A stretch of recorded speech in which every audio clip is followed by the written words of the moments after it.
Kuna kitu tu nikushauri, nendeni kwa mtaalamu. Babwali, babwali, babwali,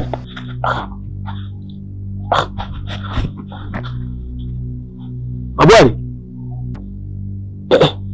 mjomba, mjomba, mjomba, babwali, mjomba, mjomba.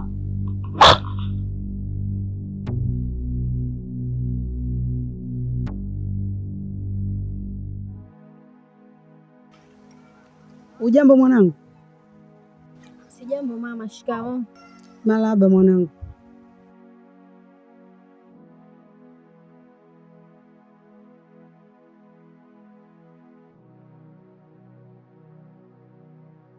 Unajishughulisha na nini?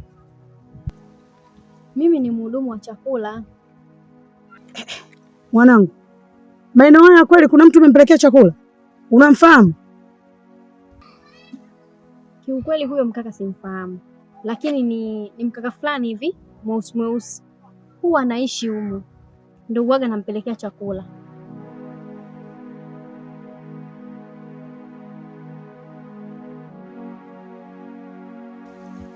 Makubwa haya mwanangu, asante. Haya.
Mama, ina maana mjomba Muungwana ameshindwa kabisa kumshawishi Kamgai arudi nyumbani?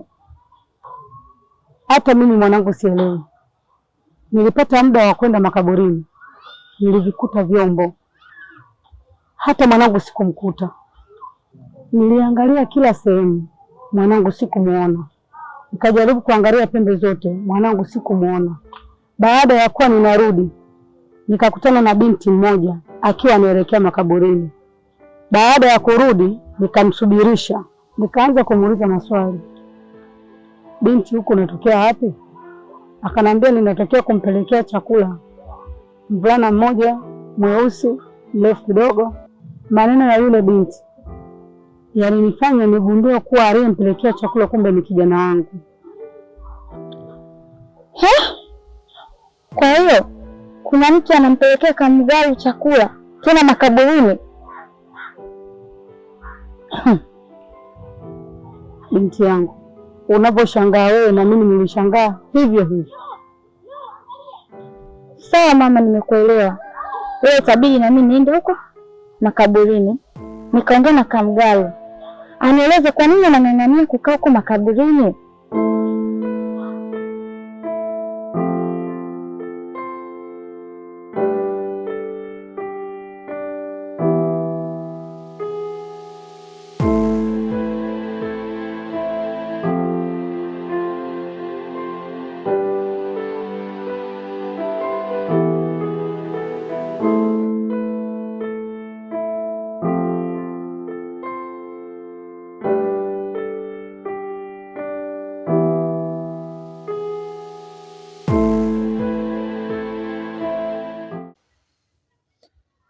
Mgalu, kwani unanifanyia hivi lakini? Nikwambie mara ngapi? Nimeshakwambia. Mimi nimeshafanya maamuzi. Hivi ni kwa nini mnapenda kunifatafata? Mbona mimi siji kwenye majumba yenu? Mimi siji kwenye miji yenu, lakini nyie kutwa mpo kwenye mji wangu. Kwa nini? Mgalu, sio kama nakuja huku kwa kupenda, nakuja huku mpenzi wangu kwa sababu yako wewe. Hebu fikiria, watu mtaani wananisema mimi vibaya, wananizungumzia vibaya kwa ajili yako wewe. Hebu rudi basi nyumbani mpenzi wangu, tena maisha ya huku, rudi nyumbani. Usichokijua Mgalu, watu wanakusema vibaya mpenzi wangu, wanakuongelea vibaya mtaani. Hebu rudi basi nyumbani. Rudi bwana nyumbani, aso maisha huku. Rudi bwana, twende tukaishi. Watu wanaanza wananiongelea vibaya, wanakuongelea vibaya, afu aso maisha. Kumbuka nakupenda mpenzi wangu. Rudi nyumbani. Recho bwana, kwa hiyo unavyoongea hivyo unamaanisha kwamba maisha yangu ni bora kuliko maisha yako? Sikiliza nikwambie, hakuna mtu anayeweza akampenda mwenzake kuliko yeye mwenyewe anavyojipenda. Sasa kama wewe hapo unanipenda mimi kuliko wewe, mimi hapa najipenda mimi kuliko wewe.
Kwa hiyo kaka, unataka kuniambia yule kijana amefariki?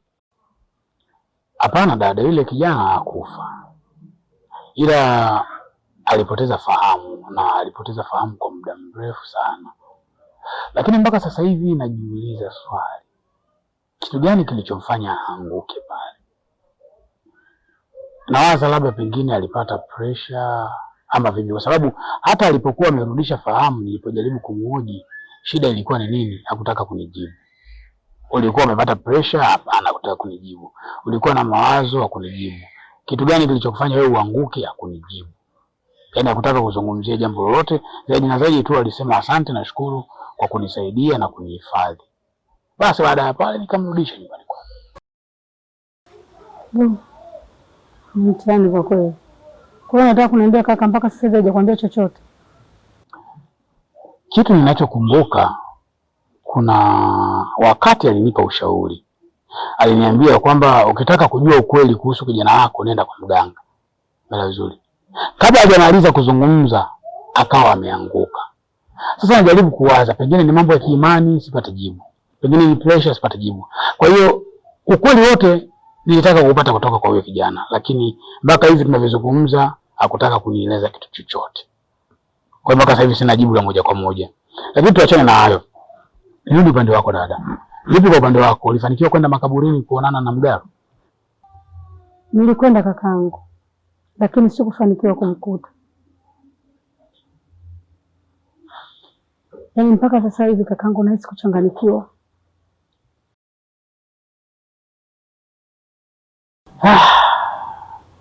Kwa hiyo unawaza nini kwa upande wako sasa baada ya yote? Sina ninayofikiria kakaangu zaidi ya kuchanganyikiwa. Naomba unisaidie. Mimi siwezi kitu chochote kaka.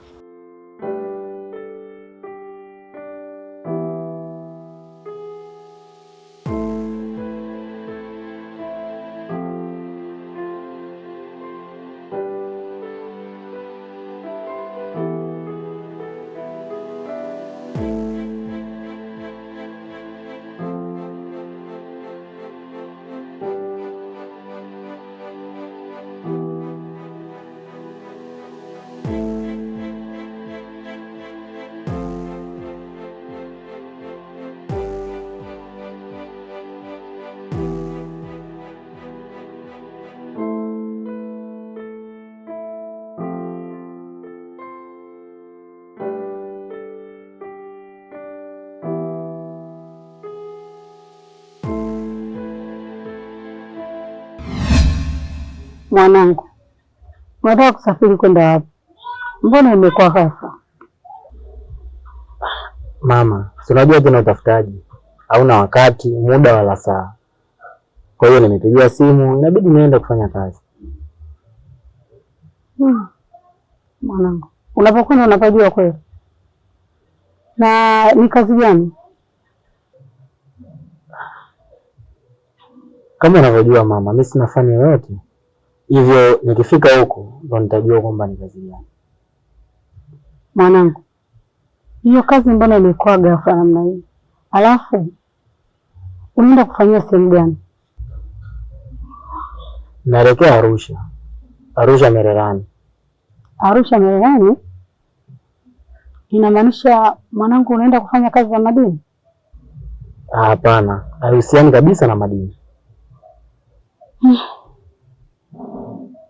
Sawa mwanangu. Unaenda lini? Na utakaa muda gani?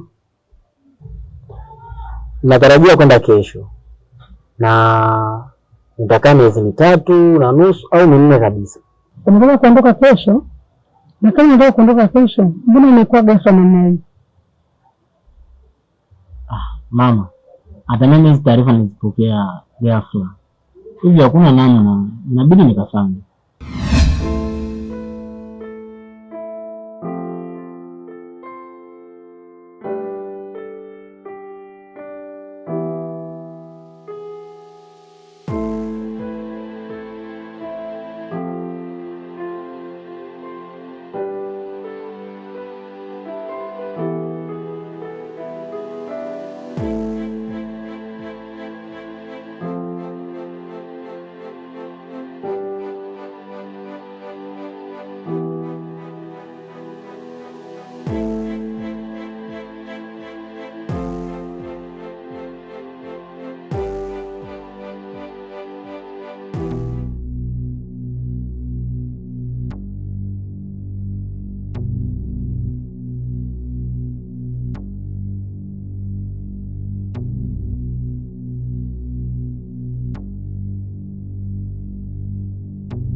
Njaa inaniuma sana na chakula bado hajaleta.